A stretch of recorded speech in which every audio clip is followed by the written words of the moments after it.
السلام علیکم۔ ترکی اور شام اور عراق میں جو زلزلہ آیا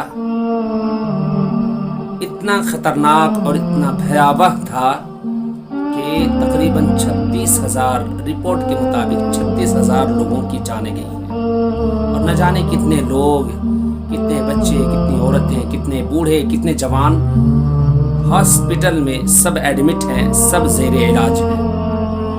یہ جو زلزلہ آیا، یہ جو اتنا خطرناک اور اتنا تکلیف دہ زلزلہ آیا، یہ ہمیں کیا خبر اور کیا سبق دیتا ہے؟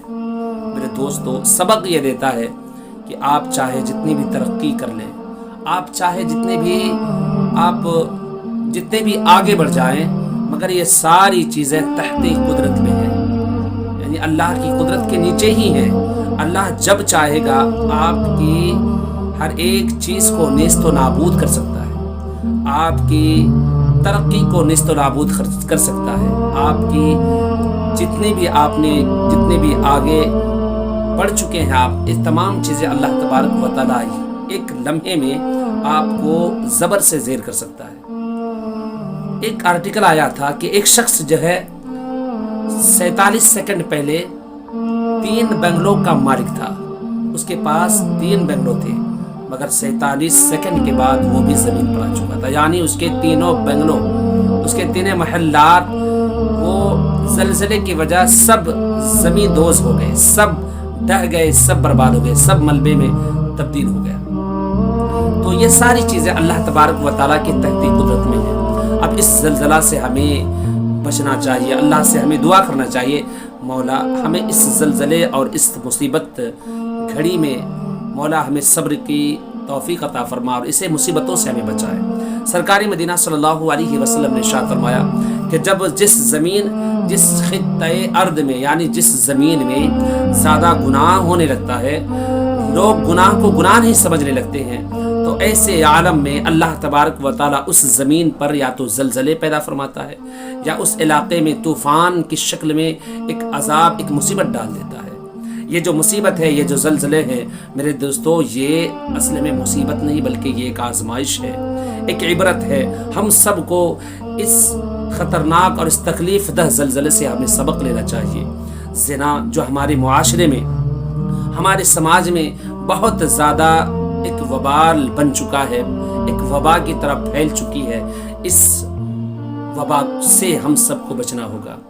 گانا، ہر گھر میں ٹی وی، ہر گھر میں برائی، ہمارے اندر ہر ایک برائیاں موجود ہے۔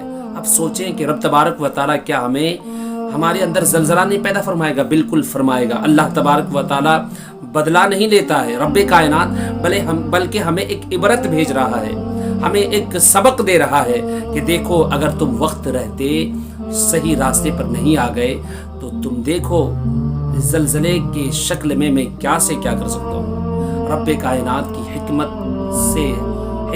بڑی اعلیٰ ہے، اس کی حکمتوں کو کوئی جان نہیں سکتا، مگر اتنا تو ضرور ہم سمجھ سکتے ہیں کہ زلزلہ جب زلزلہ آتا ہے تو ایک نہیں ہزاروں کی جانیں چلی جاتی ہیں۔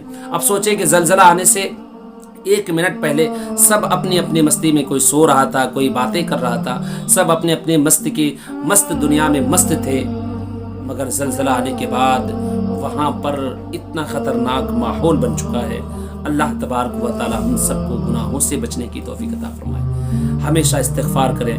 استغفار کو جب انسان اپنے اوپر لازم کر لیتا ہے تو اللہ تبارک و تعالی استغفار کے صدقے میں اس کے گناہوں کو معاف فرماتا ہے، پھر جا کر کے اللہ تبارک و تعالی اس کی برکتوں میں رزق دیتا ہے۔ اس کو ایک دل میں خوف ہوتی ہے، اللہ سے محبت ہوتی ہے، اللہ کا خوف دل میں بیٹھ جاتا ہے۔ رسول اللہ صلی اللہ علیہ وسلم کی تعلیمات کیا ہے، کس طرح ہے، اس پر عمل کرنے کی ایک سوچ آ جاتی ہے۔